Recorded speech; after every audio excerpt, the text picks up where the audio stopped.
Hello, I am Marisa Kurniasari from Class C. I will explain and analyze the debate material that I have obtained from class in this video. Before I analyze, I will explain in general terms what a debate is. Debate is a process that involves formal discourse on a particular topic, often including a moderator and audience. The purpose of a debate is for students to generate effective critical thinking into primary issues in the given topic. Academic debate is a formalized process of discussing and presenting arguments on a specific topic or proposition to persuade others through reasoned arguments and evidence. It fosters critical thinking, research skills, and effective communication, and is often used as a platform for educational and competitive purposes. There are 5 parts of debate. First, introduction. Second, statement of fact. Third, confirmation or proof. Fourth, refutation or rebuttal. And the last is conclusion. In the debate video that I have seen, namely, Piers Morgan debaters had scarf band with Muslim women, I found the part of the debate. First is the introduction. In the video, the introduction has been started by Piers Morgan and Susanna Reid as the host introduces the topic and introduces 2 people who agree and disagree with the topic. The topic of the debate is whether employers should have the right to prohibit their workers from wearing religious headdresses and other religious clothing or symbols based on a recent ruling by the European Court. Sarah Khan, a television presenter and businesswoman, agrees with the ruling, while Hannah Yusuf, a journalist, disagrees with it. Second is a statement of fact. In the video, the statement of fact is the European Court has ruled that companies are now allowed to demand that their workers dress neutrally, which includes prohibiting the wearing of religious headdresses and other religious clothes and symbols. The European Court has ruled that companies are now allowed to demand that their workers dress neutrally. The statement presents a factual claim about a ruling by the European Court, stating that companies have the legal authority to require their workers to dress neutrally, which includes banning religious headdresses and other religious clothing or symbols. The statement can be objectively verified or refuted by examining the ruling issued by the European Court, legal documentation, and reliable sources of information regarding the specific case or legal precedent. Third is confirmation or proof. In the video, the confirmation or proof is in the statement of Hannah Yusuf, who disagrees with the topic. Well, the headscarf means a lot of things for lots of different women, and I don't think mine... So to you, what does it mean to you? Well, to me, it's a reconciliation of, my Muslim background and my European culture. And make Muslim women think, oh, okay, I'm going to take off my scarf now so I can get a job. It will make them stay at home and sort of take them out of the workforce. Sorry, you don't agree. Her statement is wearing religious headdresses such as a headscarf or hijabs in the context of reconciling Muslim background with a European culture and the reasons why some women choose to wear them, such as cultural identity, modesty, spirituality, or as a feminine statement, and also to remove their headdress could be unacceptable and may result in Muslim women choosing to stay at home and not participate in the workforce. Fourth is refutation or rebuttal. In the video, there is a rebuttal from a party that agrees with the topic. Sarah Khan's statement. Well, I think this ruling, we have to put it into context of what it is that the companies who have policies where across the board they say we don't want any religious or political embellishments at work. We want it to be neutral for whatever reason. Is about the ruling provides clarity for companies and job seekers, while also raising concerns about discrimination based on religion or personal beliefs.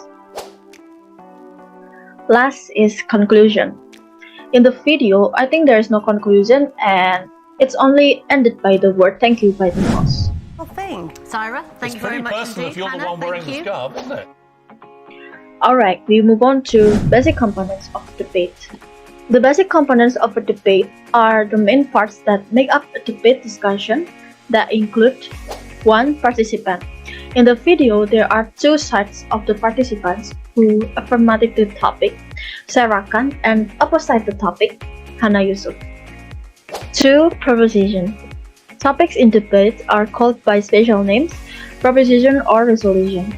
In the video, the proposition is whether employers should have the right to prohibit their workers from wearing religious headdresses and other religious clothing or symbols based on a recent ruling by the European Court.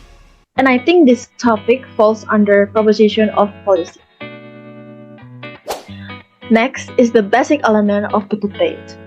The basic element of a debate are the fundamental components or aspects that form the structure of a debate. Based on the video, there are several basic elements. 1 is constructive speeches. The affirmative team presents their plan and major reasons why the plan should be adopted. In the video, constructive speeches are seen when Hannah Yusuf states her argument that she wears hijab because of religion, but if the company bans her from wearing hijab, then it is better to stay at home from working in that company. 2. Rebuttal speeches.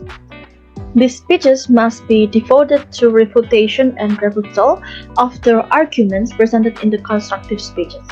In this video, we can see Sarah Khan's statement that the company should be neutral in its regulations. It means that companies can single out someone for wearing religious clothing just because of their religion. Next is arguments.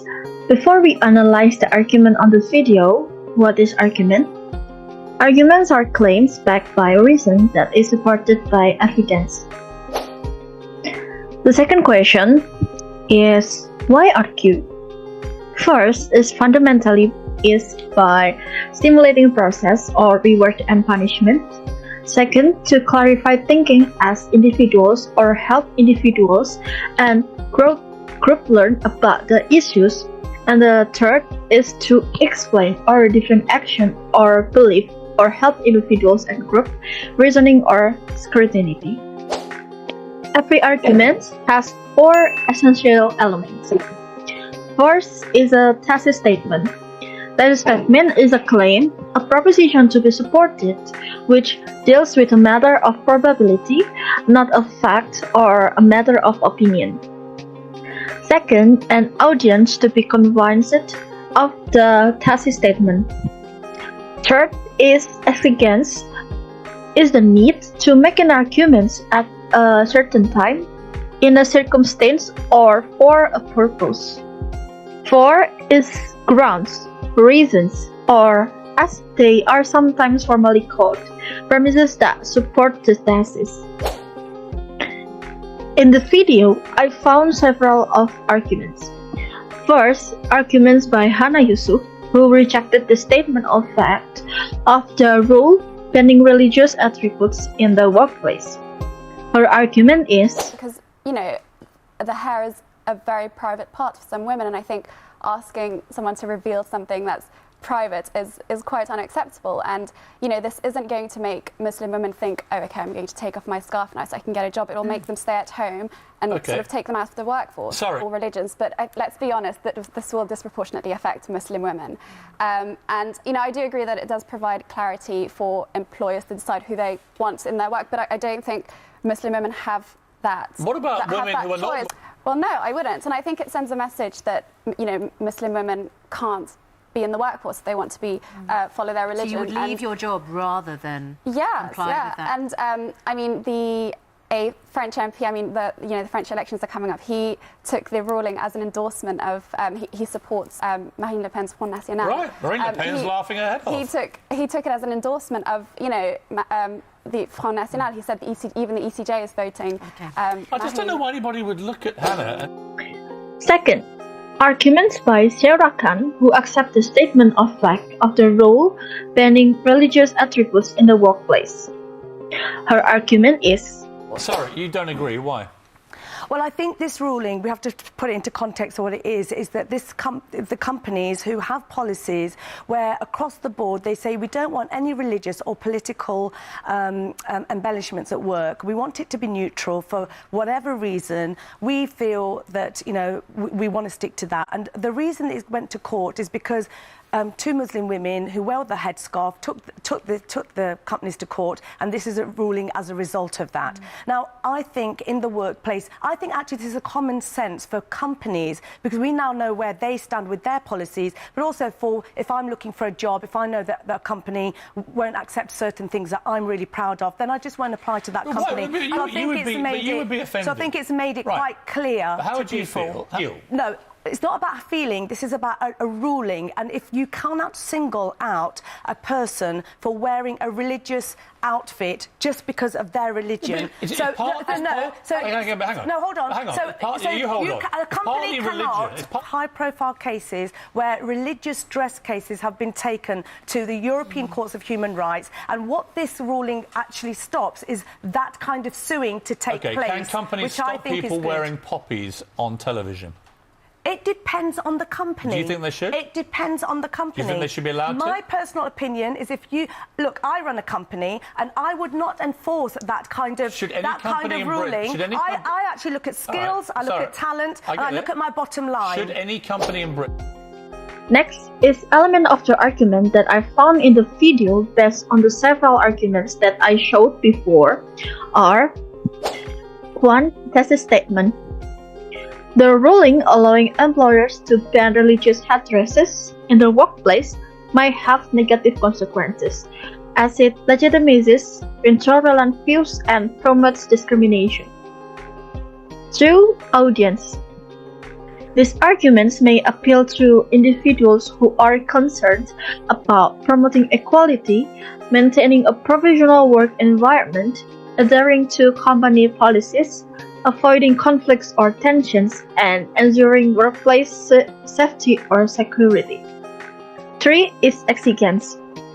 The recent ruling by the European Court that permits employers to demand neutral dress in the workplace, including banning religion headdresses, has sparked debates and controversy regarding the balance between religious freedom and workplace policies. 4. Ground. The argument is grounded in the potential negative impact of the ruling, such as promoting intolerance, discrimination, and exclusion of individuals who wear religious headdresses. It also considers the potential violation of privacy and personal beliefs, and the impact on workforce diversity and inclusivity. Additionally, the arguments acknowledge the complex interplay between cultural, religious, and societal factors in shaping individuals' choices and experiences relating to wearing religious headdresses in the workplace. Alright, I think that's all from me. Thank you.